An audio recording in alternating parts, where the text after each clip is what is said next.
when it all started was I was watching TV in bed by myself, and I had an itch on my left breast, and I itched it and I felt a lump. And I have had cysts in my breast before, and I know that the way they feel, they're very typically round and they move. This was misshapen. It was an odd shaped, and it being that my grandma had breast cancer, I knew that something wasn't right.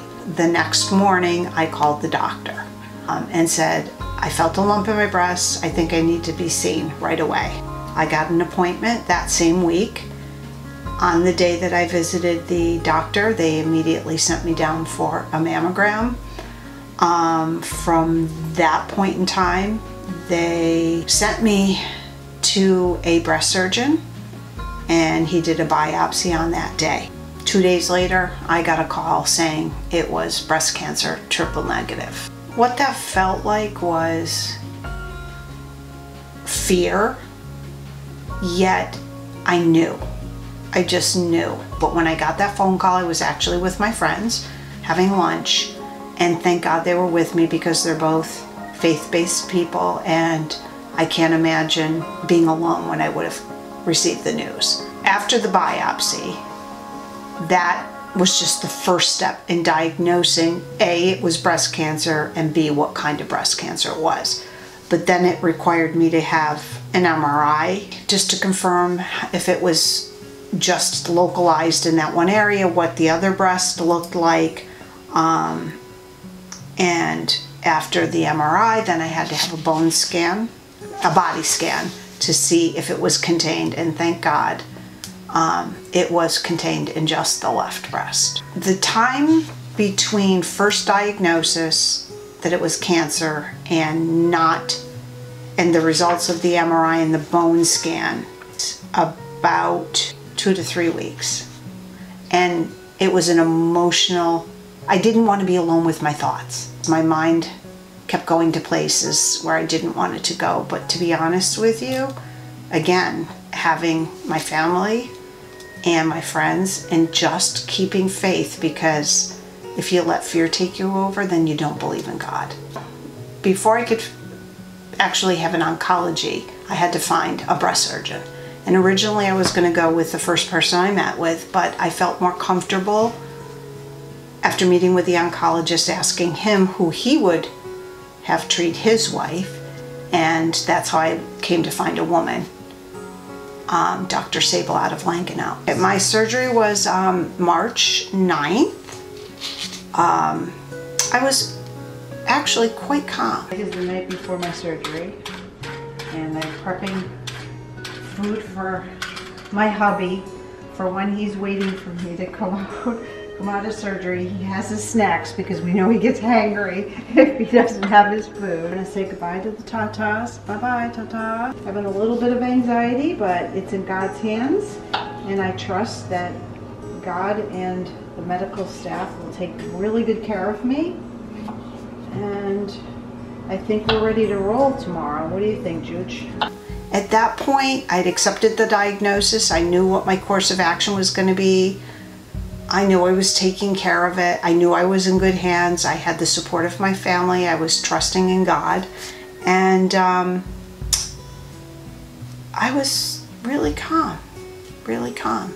Quite frankly, I was so jacked up on meds that it really didn't faze me at all.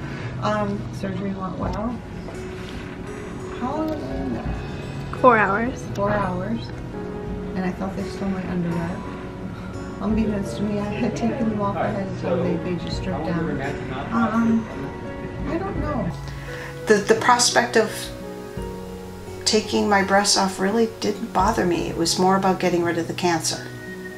So I had opted before surgery to meet with a plastic surgeon to weigh my options. I forgot to mention that.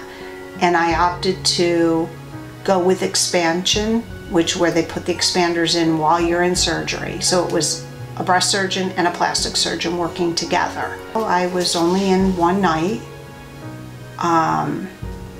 I was on all kinds of meds. Apparently thought that there was a party in Paoli, and I was having a grand old time. My recovery was aided by lots of help from the family. You were there, Julia. Matt and Jen were wonderful. Daddy was wonderful. Aunt Patty was here. Uncle Tom was here. I had an amazing support system. My friends, Mikey, Sue, they all brought meals. Helen, people were wonderful. I did need some pain medication, but I didn't heavily rely on that. I think it went really well. Don't get me wrong, it was painful, but again, it's nothing that couldn't be tolerated. Once you have the expanders in, you have to have them filled with a saline solution, and it starts to stretch your skin. And quite honestly, that was incredibly painful. So then I started chemo. April 19th was my first chemo. It came up really fast, less than 6 weeks post-op. That was scary because I didn't know what to expect. It was the fear of the unknown. Thinking about being hooked up to and tethered to all these tubes through my port to inject all these things. That was frightening. But the nurse navigator for oncology did a really good job of explaining what to expect. And once I was through the first chemo, honestly, I wasn't nervous about going forward because I knew what to expect. After my first chemo and before my second, I chose to shave my head. I felt it was more important to stay in control of the situation, and mind you, I had a lot of hair. Today is the next step of the journey. I am getting my hair cut off, donating it to Pay It Forward for someone else, and I am shaving my head today. Probably gonna cry, but it's okay. Because today when I took a shower and I combed through my hair, I got a big handful of strands, and that was God's way of telling me it's time before it takes control of me so I can take control of it. It's really okay. It's just hair and it'll grow back. I felt empowered to take care of it myself.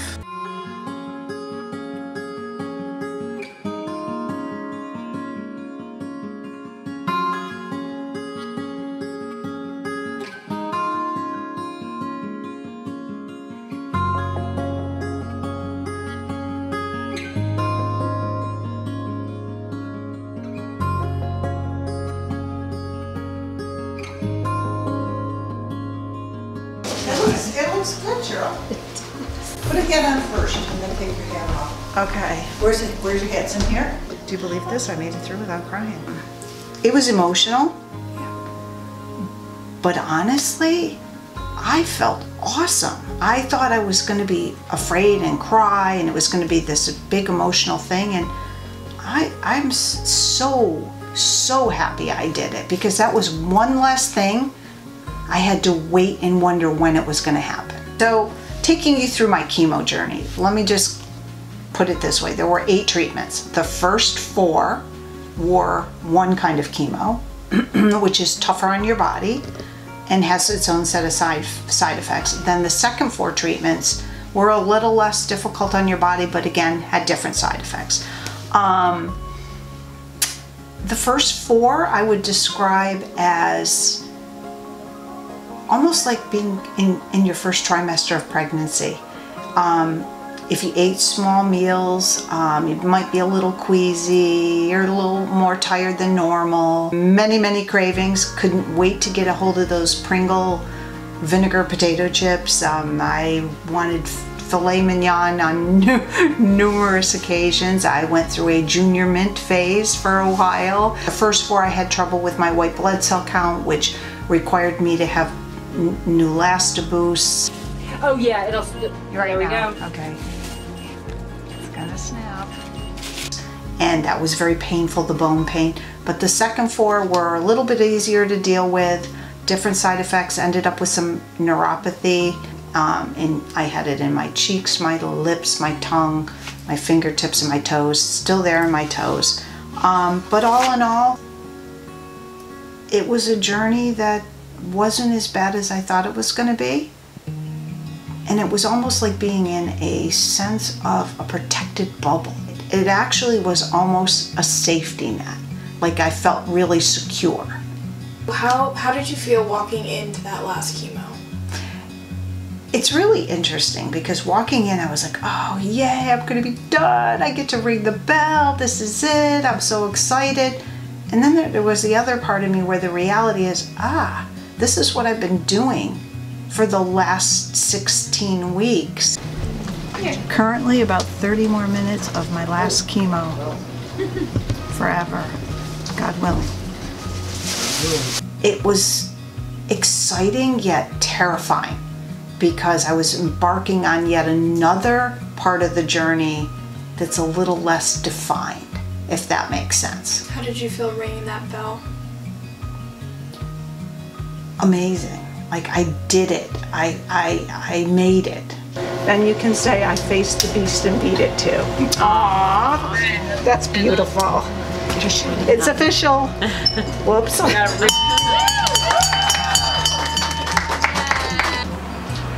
It was an incredible day. What does after chemo look like? After chemo is Yahoo! I'm free, but again, it's redefining what does my life look like without chemo and cancer. After that initial feeling of excitement to be done and terrified of not knowing what was next, I filled my days with physical therapy because I had something called cording in my arm. I did a survivorship program where I learned all about date of diagnosis to end of treatment and what life will look like and what is normal and that kind of thing. I started doing Reiki.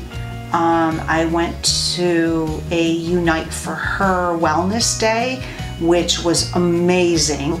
Once I'm done with physical therapy, I'm gonna start with a gym membership and probably some of the other things they have to offer. Today, I'm reconstructed. I've had my plastic surgery. Life today is good. I feel good. I still get a little tired, but I embrace every day. Try to find an adventure, whether it be rock painting with my friends or going out to lunch, going to Longwood Gardens, whatever opportunities I find I embrace because life is a beautiful thing and I feel like I was given a gift. I would also like to pay forward and be there for anyone to navigate through their journey. Every journey is different, but to have someone to say, hey, did you feel like this or is this normal? I would love to pay it forward for those who were there for me. I can't imagine doing this without a support system.